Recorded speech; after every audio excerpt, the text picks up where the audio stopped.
Coach Deborah has a passion and purpose to assist young men, ages 15 to 24, to overcome obstacles and build their best lives. She wants to see every young man live out their potential. She has a master's degree in human services counseling, with a major in life coaching. More importantly, she is the mother of 3 boys, who are exceptional, educated, professional men. Coach Deborah believes it is better to train early, rather than need to fix later. She utilizes basic principles and God-led concepts. Sometimes the only thing a young man has is their credibility or their name. The actions they take are based on the decisions they make. Those decisions align with their choices and result in consequences. Coach Deborah can assist you if you are lost, floundering, or confused. Embrace the help and start building your best life today.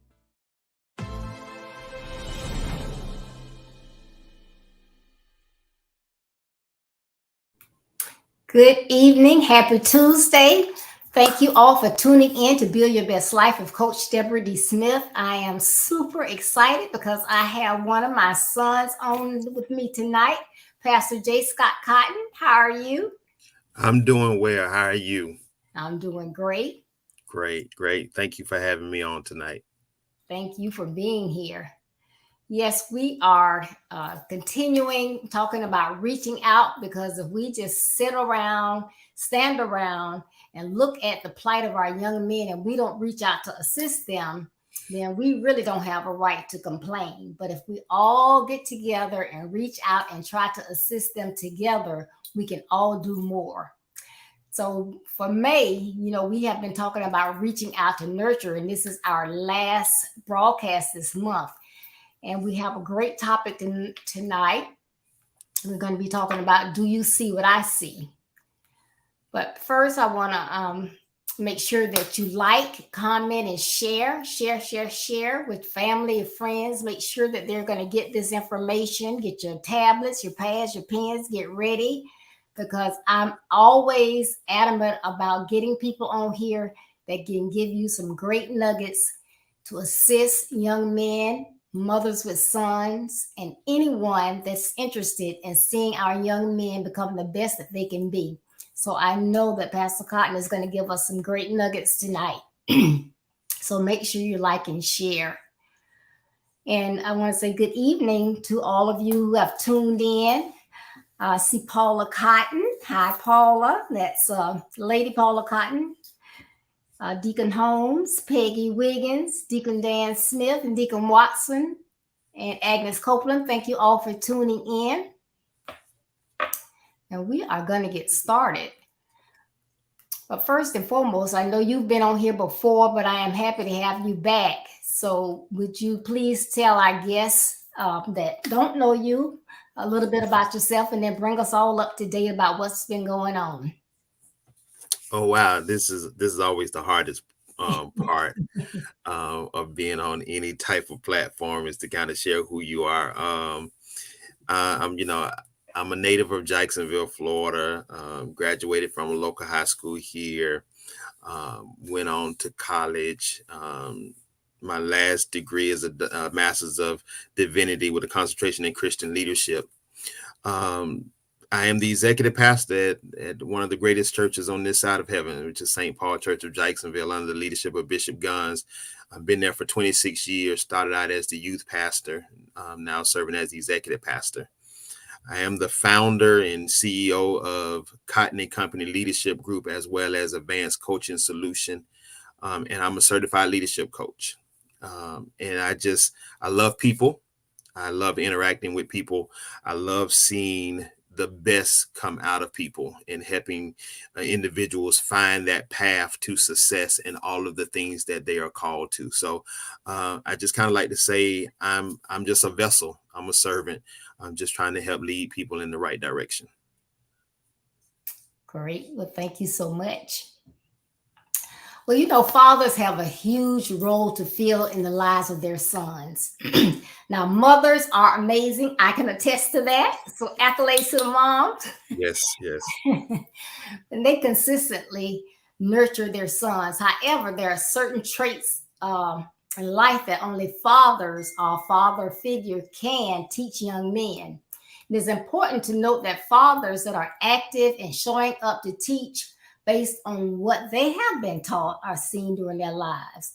So, a lot of times you don't know what you don't know because you don't know, but you teach and do things based on what you know or what you've seen. So then the dilemma becomes, are you showing and teaching what you believe and what you are telling your sons, or is it just what you've seen done? So it kind of gets like a dilemma, I think. So, Pastor Cotton, do you believe that the majority or the minority of dads are raising sons based on what they saw during their formative years? That's a really interesting question. And I think there's probably a twofold answer to it. But I try to get one. I think the majority of fathers that are actively involved in their sons' lives are really trying to raise them based on some things that they were exposed to. Now, on the flip side of that, based on that father's upbringing and how they grew up, they may take the position of being different than what they were accustomed to.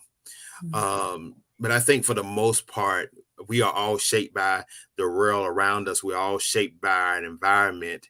And sometimes that becomes so ingrained in who we are till we cannot escape it. And we literally become the cycle of it. Even in a bad situation, we can become that product, that cycle. But if we really have a desire to know that that was dysfunctional, then we want to break it. And the best place to break it is within our sons, so it don't continue from generation to generation. So I think the majority of us really do raise our kids based on our environment, based on how we were raised. I definitely think that.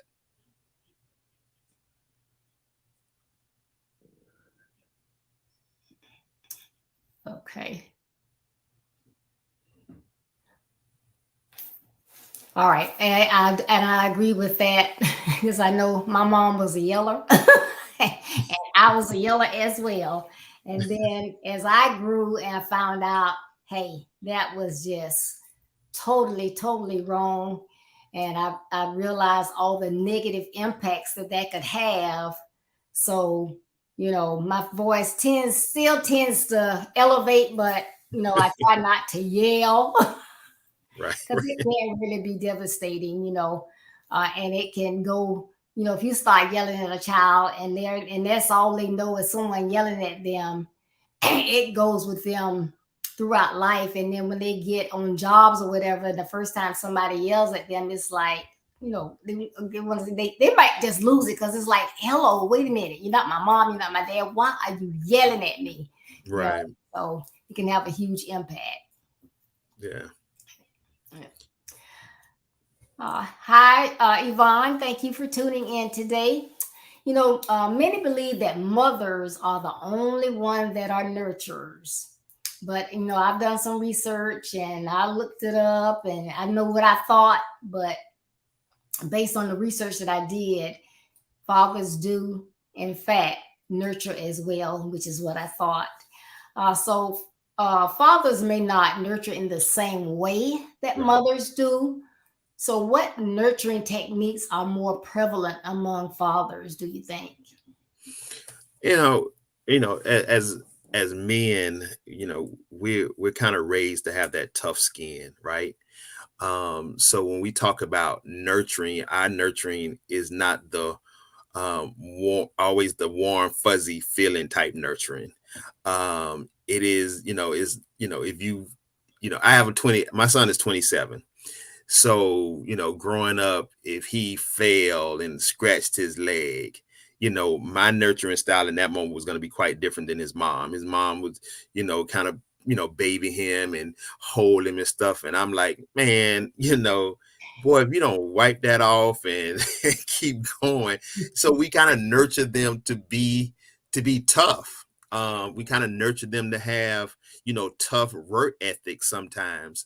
But I think it's still a form of nurture when, when you kind of look back at it, especially, as those boys get older, they start to see life, and it kind of puts some things in perspective as to how my father was raising me, or how my father was nurturing me, because this situation really was going to happen, and I needed to know how to be able to handle it. I can't always run away from a situation. So yeah, you have to kind of know the dynamics of the difference between how mothers nurture versus how fathers nurture.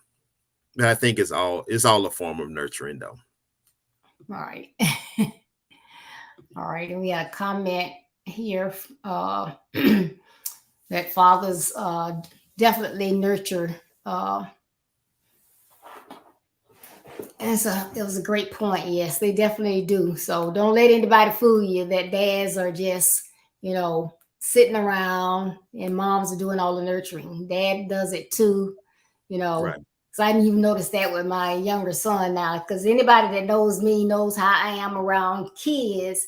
And my son will say, "Well, mom, now you're watching the boy. Wait a minute. Well, hold up. I'm watching better than you watching." So I don't even let him out my sight.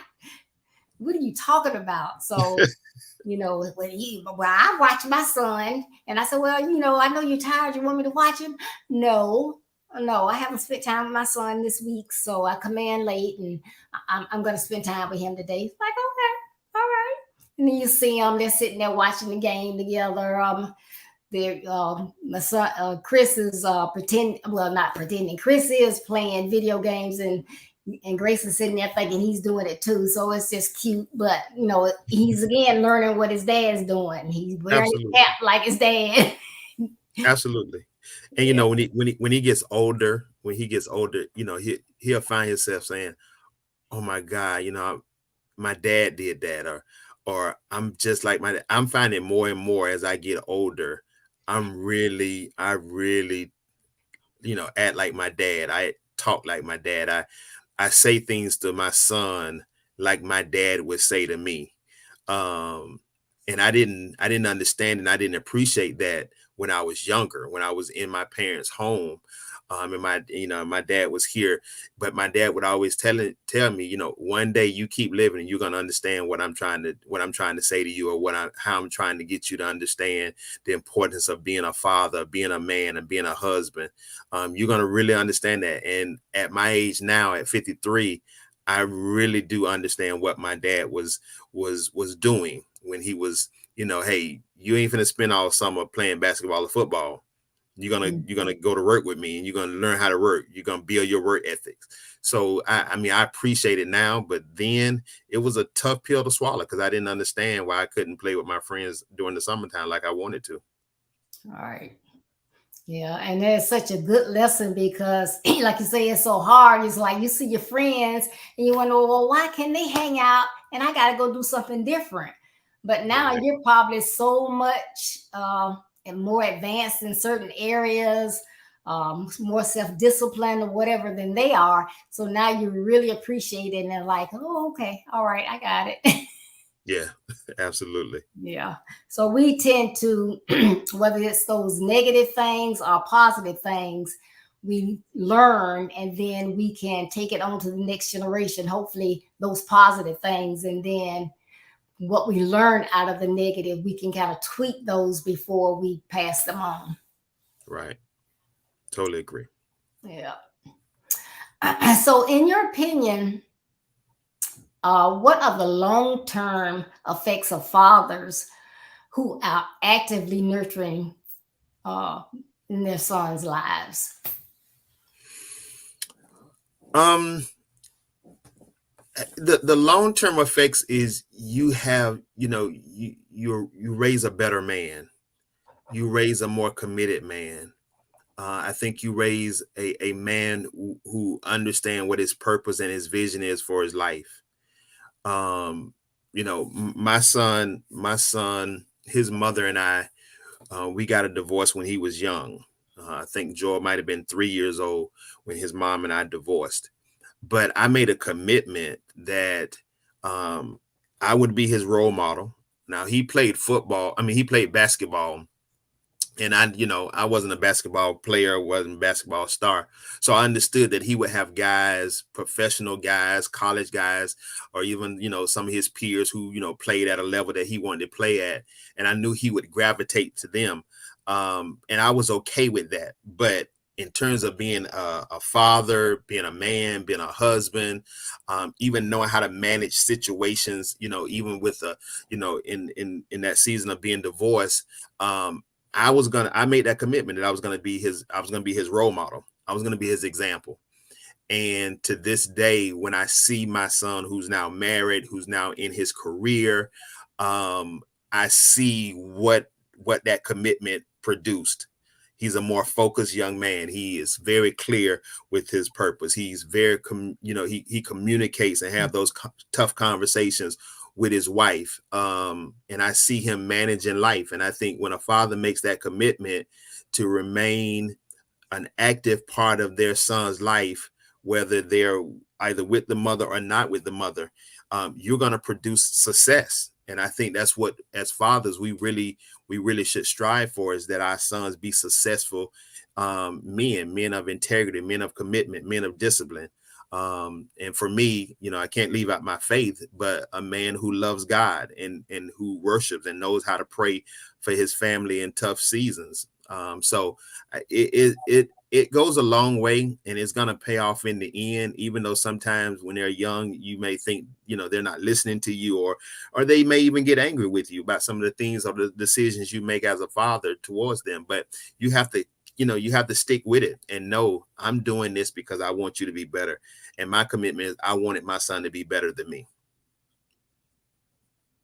That is awesome. And you must be all up in my house flying around, because I had it all up in my notes for my June stuff, because, that's one thing I wish dads could get, is that, life happens, and who you thought you would be with from, the day you said I do, or you were just sweethearts or whatever, it may change. But if you have a child, that doesn't mean when you split with the mother, you split with the child. Absolutely. That's something totally different. And I don't think people get that. It's just like the difference in people that don't know what a yield sign is. Right. It's so obvious to me, but it's like you get there, people just hit the gas. So why, when you walk away from the mother, do you walk away from the child? Yeah, that's, unfortunately, I think in situations like that, they lose focus of the child. And I'm thankful that that my son's mom embraced my desire to be very active. And in that season, because I made him the focal point, I made him the goal for his life, then that shaped everything else around me. I mean, that shaped what woman that I would date and then marry. And my wife was a great partner with me and his mom to make sure that he has that successful life and he was to grow up. So, I think for both the mom and dad, okay, the relationship didn't work for whatever reason, it didn't work. But the common denominator for y'all lives is the son, is the child. And you all have to make that commitment to stay very focused on that, and make sure that in the long run, he doesn't become a statistic and he's not some type of number. And that was my commitment. With all of the data out of what happens to, African-American males or just males that comes from a broken home, I was committed that my son wasn't going to be in that statistic and he wasn't going to be that number. So I was very, very active. School programs, plays, church events, his basketball games. I made sure that I cleared my calendar, or if I had to just show up for a few minutes, just as long as he saw my face and he knew his dad was there cheering for him, that goes a long way. Yes. Thank you so much. And that's what fatherhood is all about. And thank you, Carol. She says divorce doesn't dismiss you from fatherhood. Absolutely. Absolutely. Absolutely not. Yeah, so this, like I said, this is a great topic. Make sure you share it because this needs to go around the world and back. Now, if I'm in your topic for next month, that just means you have to invite me back next month for Hey, part 2. yes. Oh, let's see what Yvonne says. She says, Proverbs 4:1. Hear, O sons, the instruction of a father, and give attention that you may gain understanding. Yes, Yes, thank you. yes, yes. Awesome. Now, as previously stated, there are many life skills that only men can teach boys. For example, many males don't show their emotions based on how they were brought up. Your dad said, toughen up, don't cry, suck those tears back in. Men don't cry. I do believe men cry, but anyway, today more men feel free to express themselves as I think that they should because emotions are just that. It's a reflection of something that has happened and a feeling that you have. So, please give our father some tips on staying relevant on concepts that will better assist them in nurturing their sons based on today's world and not just what they saw in the past. Um, so I think as fathers, we have to stay relevant to where the world is now as we're raising our sons. Um, sometimes we get stuck in the past, we get stuck in tradition, and what happened for my dad or the world my dad was living in, that world no longer exists. Now there may be some forms of that world, but I think as fathers we have to be able to open our hearts and our ears up to our sons. We have to open up our minds to our sons at a greater level. And what I mean by that is this generation of young men deal with things that the previous generation didn't deal with. There's a lot of things that's in our world that our world now is being shaped. So their perspective of life and their perspective of different things is shaped by the world they're in. And we can't be so closed off to them. We can't just, shove 30 years down their throat. We have to be able to hear where they are today and look at, how can I help him navigate in his world today based on how I was raised and what I knew was taking place in the world. And I think sometimes, we become so closed-minded and Mhm. our ears are plugged up and we don't hear. Sometimes the way here's a tip: let your child talk to you. Let your son talk to you. Don't always get in the position where you got to be the father and you're the one doing all the talking. Let that son talk, and you would discover the world he lives in, the world that is around him, the forces of the world that tries to draw them in. I never forget my son and I, we had one of those father-sons disagreement. And, I tried to take this stance like, okay, well, you know what? Fine. If that's what you want to do, I'm gonna let you do it, but I'm not gonna sit around here and watch you destroy yourself. So, go do your thing. And I never forget, I walked in his room and he was sitting on his bed and he was crying. And I said, "What's wrong?" And he said, I don't need you to leave me behind. And I said, "Well, son, you're not listening to your daddy." He said, "No, I'm listening to you, daddy, but I need you because the streets are calling me." Now, here's a kid raised in church. All parents love the Lord, and we go to church. Um, play basketball, great team, great coaches, and all this kind of stuff. But when I let him talk, what he shared was, I really do need my father because this generation deals with the streets, and the streets call them. It's no longer where, oh, you the good kid, so we're not gonna mess with you. No, they try to pull them all. So I think, the main tip as fathers is we have to let our sons talk. We have to open our eyes to see where they are. But then we have to help bridge the gap based on how we was raised to how they need to be strengthened in their world. So I think that's important. If you're going to stay relevant, The only way you stay relevant is you have to learn, you have to listen, you have to see, and you got to see beyond where you were. You got to see where you are now. All right. You said learn, listen, and see. Learn, listen, and see. All right. Y'all heard it. I tell you, you said something then. I mean, they don't care if you are the little timid one, the one that's supposed to be the bully. Like you say, they are coming after you. They want the street want everybody. They want as Yes. many as they can get. So Yeah. When I was younger, you had the tough group of guys, and they would say stuff like, "No, man, leave him alone, man. He a good boy." Oh no, it's not like that anymore. They want the good boy. wow. They want the good boy to become their trophy, because if I can take the good boy and turn him into a bad boy, I did my thing. So, again, we, as fathers, we really have to be the protectors, but we have to know how to protect our sons, and that's not always with force. Yeah. Yeah, and I know everybody's busy and how the world is, and because of economics, people are trying to do multiple jobs or whatever, sometimes just to stay ahead.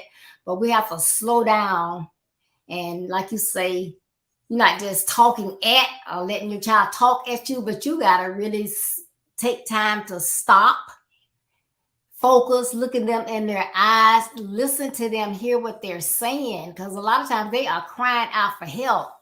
And you like, okay, yes, son, now what you say? You on the phone and they trying to talk to you, and you, yeah, I hear you. Yeah, what? No, they need your undivided attention. You need to hear what they're saying. You need to look at them, because Yes. sometimes those nonverbals, is your child looking funny? Is your child looking different? Look at your child.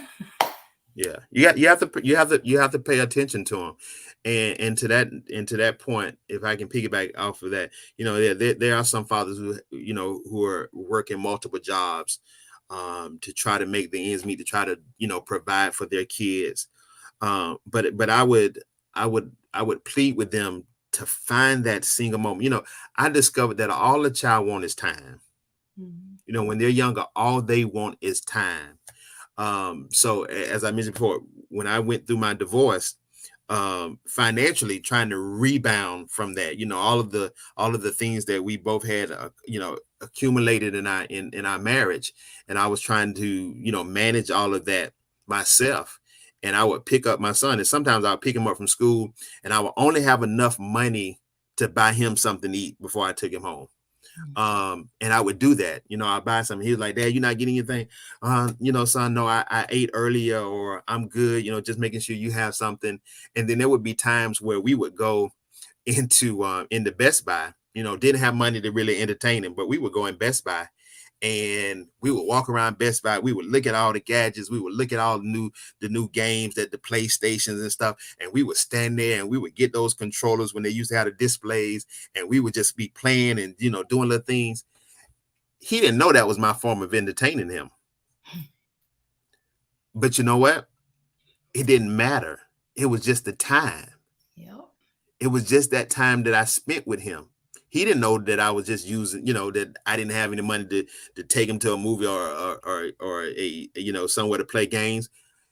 But that was my way. I wasn't going to expose him to that level of my financial situation.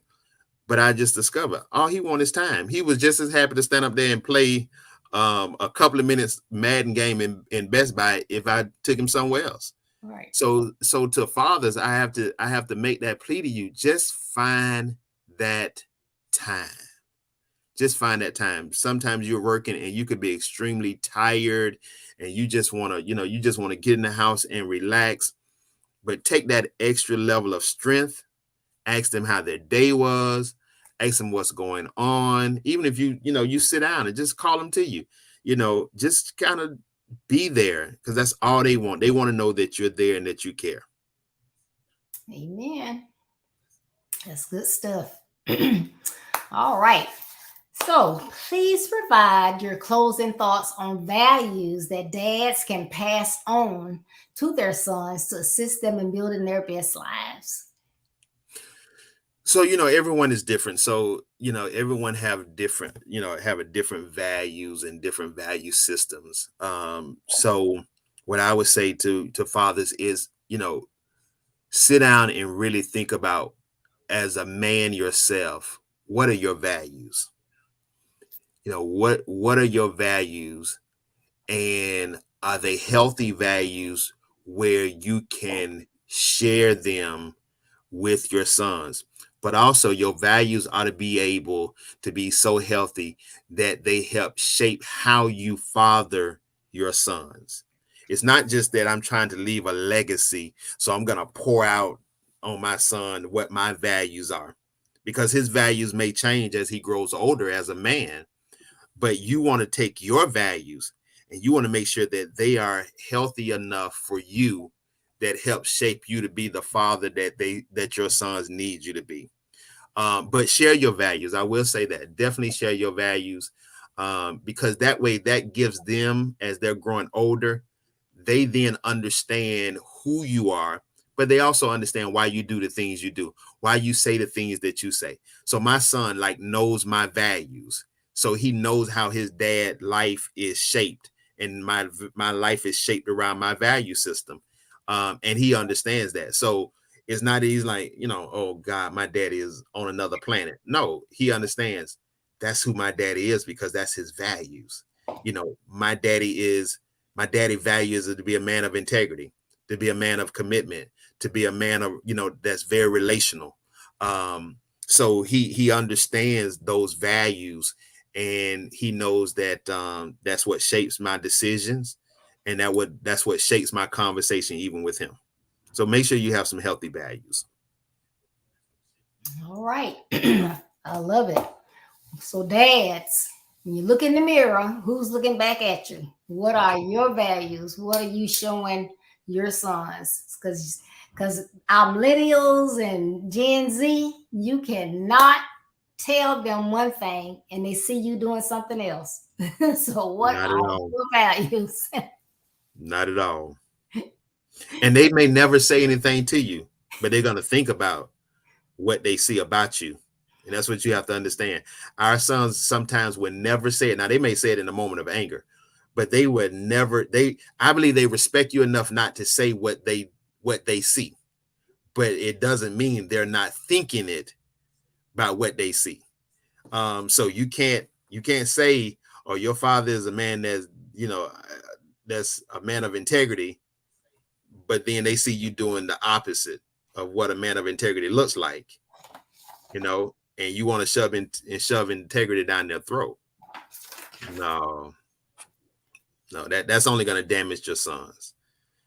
That's right. So, great tips. So I hope you were taking notes or recording or whatever you needed to do. Please share if you missed anything, if you came on late. It's still out there on Facebook, YouTube.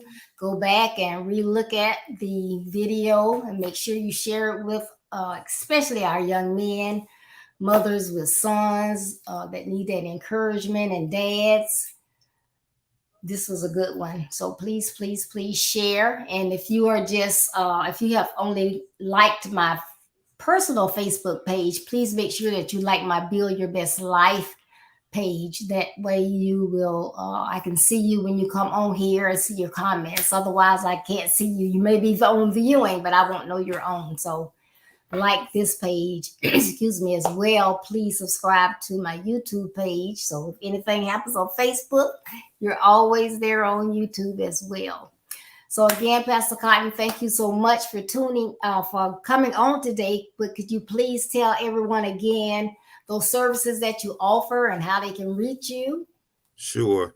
I do want to say this before I get to that, if you don't mind. No I problem. want to say to some mothers who may not have the father in the home.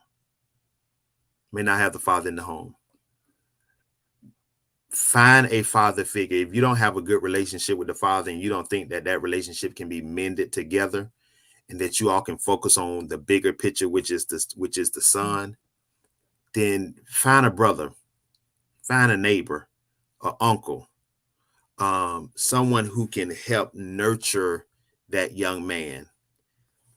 You're doing a great job as a mother, but I would be the first to say that sons needs a male figure in their life.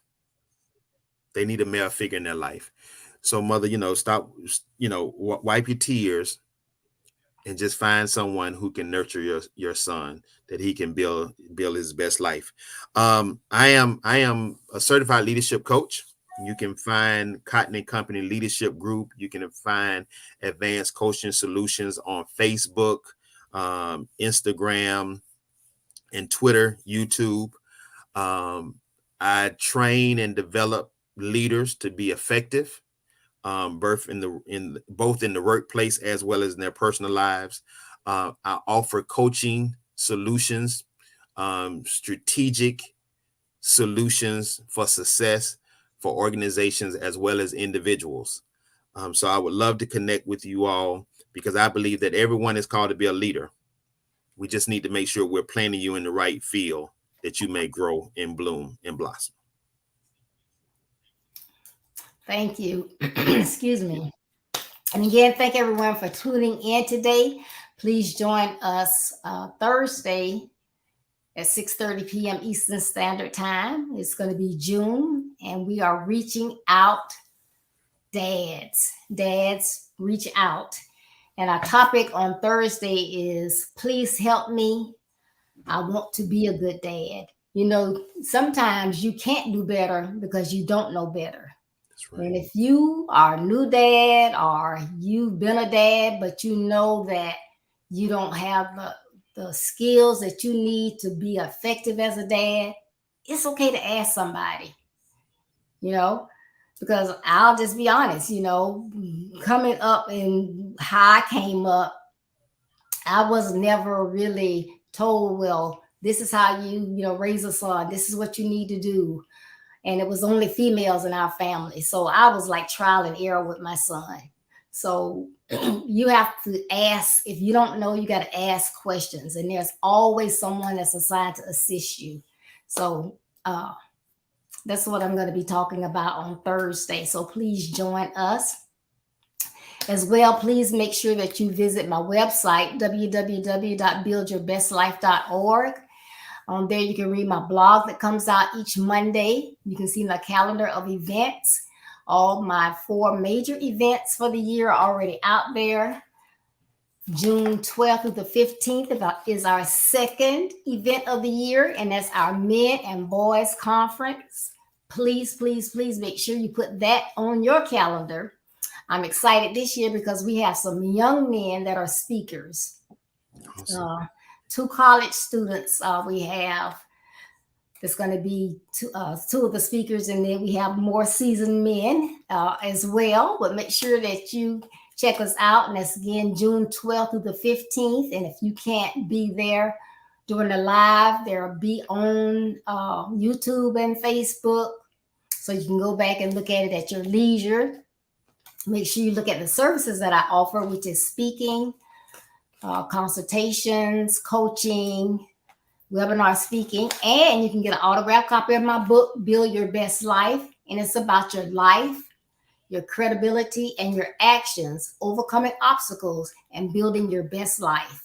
It's a great book. It is for everyone because it is a key to assist and help our young men. So that means that it's for leaders, coaches, parents, anybody that's interested in seeing our young men be as successful as they can be. So go out on my website, check it out, get your autographed book. If you say, oh, but I like the Kindle version, Amazon.com. But again, thank you all so much for tuning in. And again, I cannot say thank you enough, Pastor Cotton. I appreciate you taking the time because I know you're busy. So I really appreciate you taking the time to come on here today. Thank you so much for having me. All right. Remember, as you go along your busy way, there may be a young man that has lost his way. Don't shake your head. Don't steady your pace. Stop, reach out, and give that young man a helping hand. If we all reach out and assist more, we can help so many more young men. And that's what it's all about, reaching out and assisting. So remember, building your best life is our slogan. That's not right. I'm sorry. Building out your best life is our business. That is not a slogan. It's our commitment. I love you. Be blessed. Stay safe. I hope to see you Thursday, and have a great rest of your evening. Bye-bye.